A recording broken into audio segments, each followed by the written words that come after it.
Every Sunday, Pat Sullivan from Sullivan Hardware Garden gives us great advice for do-it-yourself home improvements. Today, he talks about how to keep your shrubbery in check so you're ready for the spring. Well, you might be wondering, why am I wearing shorts on this crisp autumn morning? I don't know, but it's cold. Today, what I'd like to do, I wasn't really going to do anything more about landscaping, but there's one reason to do this segment: to tell you to water, because so much of the country is dry, and going into winter, it's going to cause a real problem. So we're going to talk about different things you can be doing, but keep in mind, water your plants. Number one, right here, arborvitaes.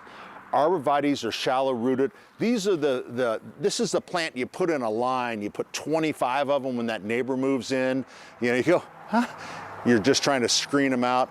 Well, these things, especially if you've just put them in the last couple of years, but even older ones, you have to water them. It's so dry right now. Make sure they get plenty of water going into winter. So I don't know if it's finally going to start raining. Hollies is another one that doesn't do very good in the winter. And this one is one that you might consider, this product right here. It's called Wilt Stop. And Wilt Stop, when we get really close to where the ground finally freezes, you go out and you spray it. And what that does is help this plant hold on to the moisture. Same thing with boxwoods. Now I probably wouldn't do it to established boxwoods, but ones that have just been planted this year, I would do this. Now, you might say, well, they look fine. Yes, they look fine, but you will not see the damage until next spring. And then you'll go, hey, what's wrong with that thing? And you won't remember that it was dry.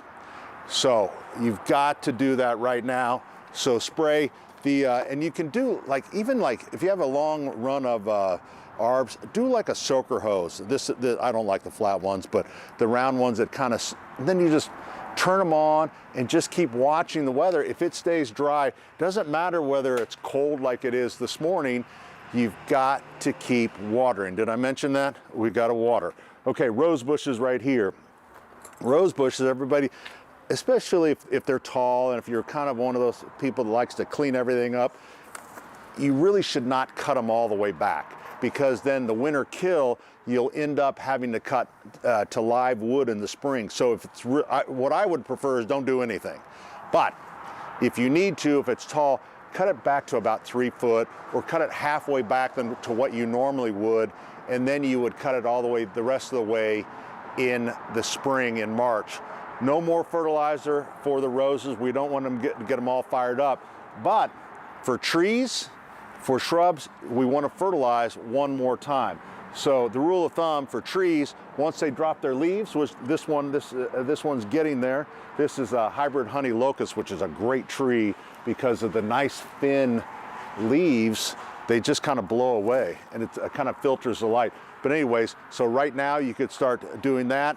And then also, so that's the tree tone. That's what I would recommend for the trees. And then there's an evergreen product for the trees and shrubs. Same thing. You can do it all the way into almost December. Get that one more application of fertilizer on there. And remember, it's cold out. You should be wearing long pants.